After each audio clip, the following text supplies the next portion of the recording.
We'll be starting in a second or two. If you're on video and you're moving around, it can be a bit distracting. So it might be better not to be on video. If you're driving or anything like that, if you could be on audio, I would really appreciate it. Okay.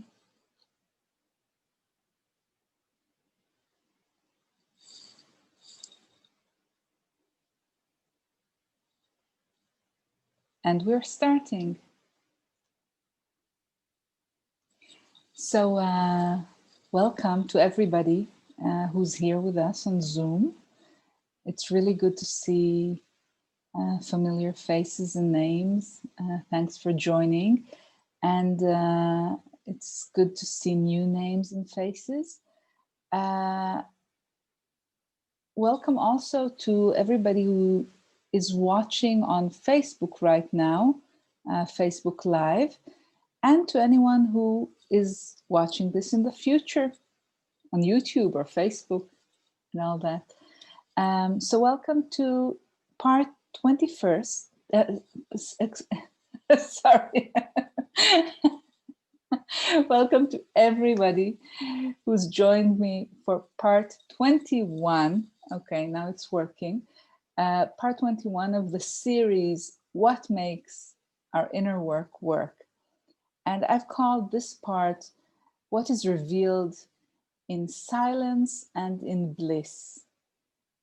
Or perhaps in the sound of silence and in bliss. I guess I haven't decided yet how to call it exactly. So the format of this show is slightly different now. It lasts for about 40 to 60 minutes.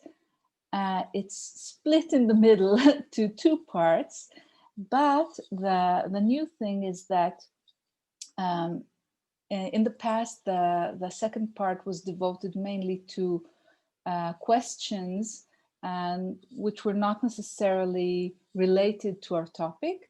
For now, we're not doing that.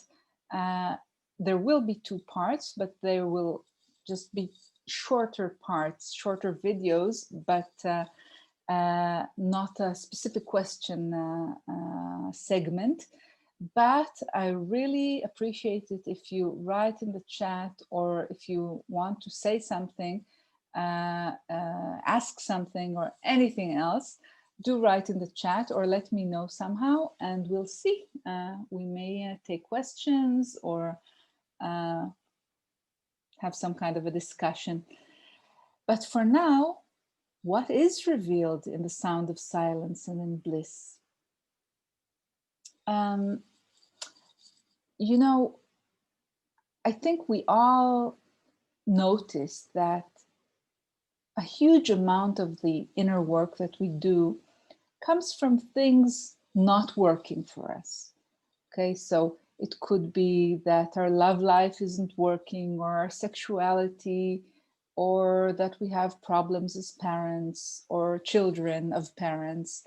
It could be that we are very tense or depressed, or feel anxiety and pain, you know. So, and this leads us very often to try to do our inner work, successfully or not. Also, sometimes we have all sorts of things that we view as flaws in our character or in our life, which we would like to remedy, okay? Or perhaps we don't have enough money or something like that. So a lot of the inner work seems to stem from problems and aches and pains and difficulties and desires and wants, okay? But I would like today to talk about another way to approach it. Now, this is probably more relevant to some of us and less relevant to others, but think of those times, or even those moments, when you actually feel very, very good. It could be that you're doing meditation and you're suddenly very peaceful, or it could be that you're in nature and you feel bliss and joy, or you've had wonderful sex and you feel just terrific, or or you're just going through a period in your life where you're relatively happy. Now, what I find is that, first of all, of course, the main thing when we're feeling so good is to really enjoy it. Okay, that's, I hope everybody agrees, and to really just experience it and allow it to nourish us and to strengthen us and to give us joy and happiness and so on and so forth. But there's another very interesting way of using these moments and times and periods. In a way, when, for example, I'm very, very peaceful or very happy, sometimes it feels as if the whole system is much more silent, is much more quiet. And in this relative silence, I can actually hear all sorts of noises that are usually impossible for me to hear, that are somehow veiled by the fact that I'm always feeling stress, for example, or sadness or anxiety, or I'm just hurrying all the time and busy all the time, so I can't really notice a lot of things.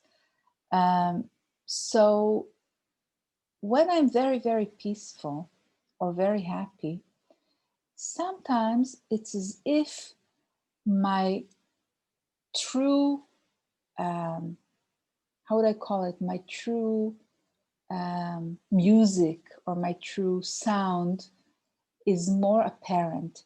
And it's much easier when this happens to hear all sorts of squeaks and things inside that are out of tune or that are like noise in the system. And if you're doing something like voice dialogue, or you're working through other ways that enable us to discover, like the loving detectives that we try to be, all sorts of inner parts, inner selves within us that affect us, then this is a really good way of finding them, because suddenly all sorts of things become very, very clear. So, for example, I know this from myself, I can be feeling really, really wonderful, and suddenly it becomes apparent to me that there is this noise or something that isn't in tune, and it's something that I couldn't notice earlier. So I go and I try to figure out, what is it? Perhaps it's a part of me that is stressed and I just never noticed it before. Perhaps it's a part of me that is worried. Perhaps it's a part of me that is ambitious that I've never talked to. Perhaps it's a part that is afraid of something, and so on and so forth. And then I go and figure out who exactly it is. Who is it that is afraid? Is it a kid? Is it, I don't know, an inner teacher or whatever? Okay. So this ability to actually use those moments of bliss and silence to find out more and to advance our inner work is something that we don't always use, because a lot of times it's just so wonderful to feel so good that you just don't care about your work at that point. But another interesting thing that happens to people is that one of the things that rises in such situations is that when you're feeling very, very good or very peaceful or whatever, very often inner parts pop up that are really afraid that this will end. Do you know that feeling? oh, it's not going to last, or I have to kind of make it stay. And a lot of interesting things can happen at that point.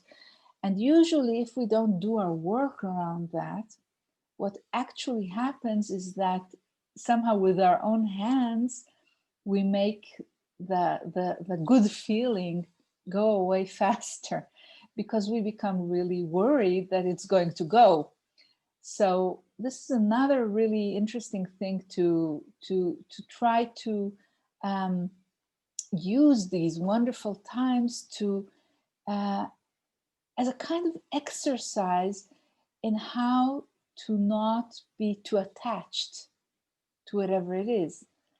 And my best way of doing that is figuring out who is attached, who is scared that this will soon pass, who is sure that if I'm feeling amazing love and grace and my body is feeling wonderful, there is no chance that this would last.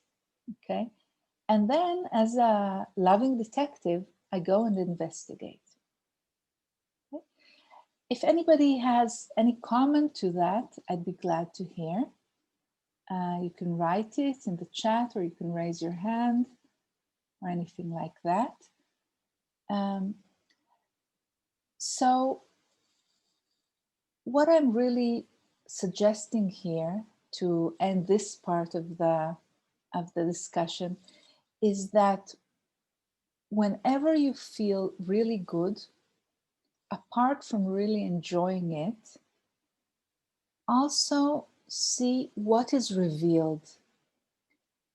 What can you hear that is out of tune, that becomes very clear because there isn't a lot of noise at that moment.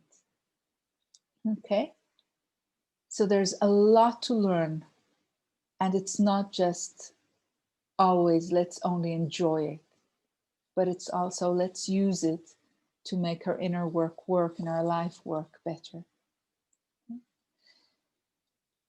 Now I'd like to go back to our loving detective from last time, and to add to him the sensitive spy, and also perhaps the sacred scientist, and to revisit them once again.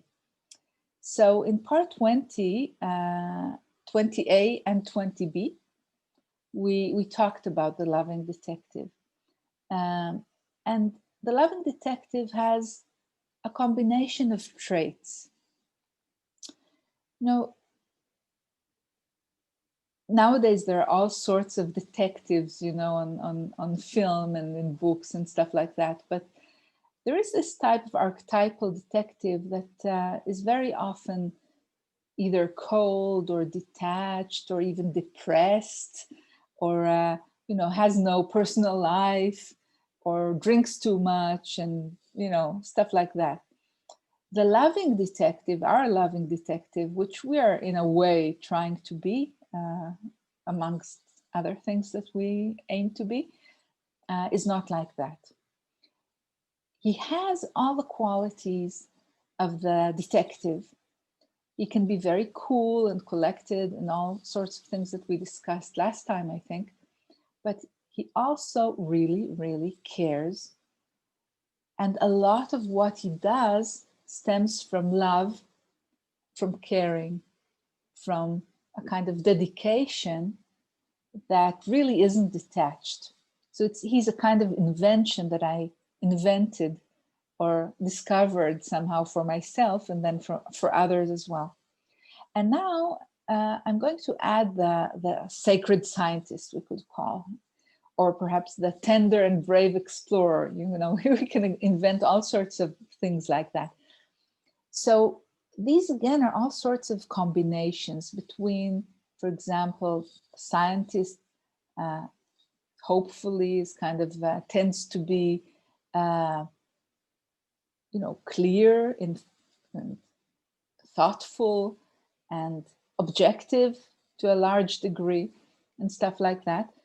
But very often, the archetypal scientist has nothing to do with sacredness. Of course, there are variations on this theme, and very often can be even against anything being sacred or unfathomable and mysterious and things like that.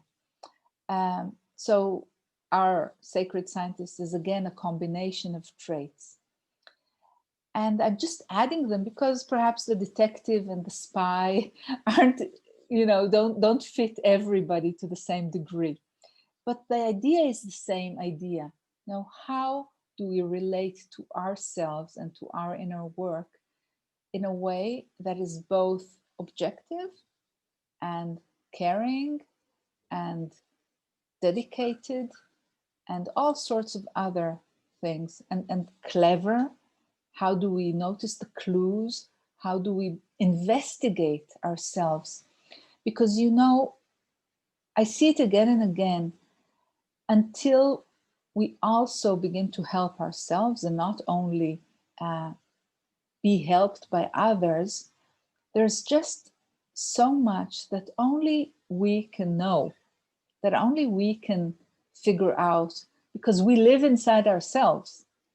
So the best psychiatrist or psychologist or coach doesn't have all the information that I have about myself, doesn't have all the memories that I have about my experiences, doesn't know all the dreams that I dreamt and remembered, doesn't know all the perhaps shamanic journeys that I had.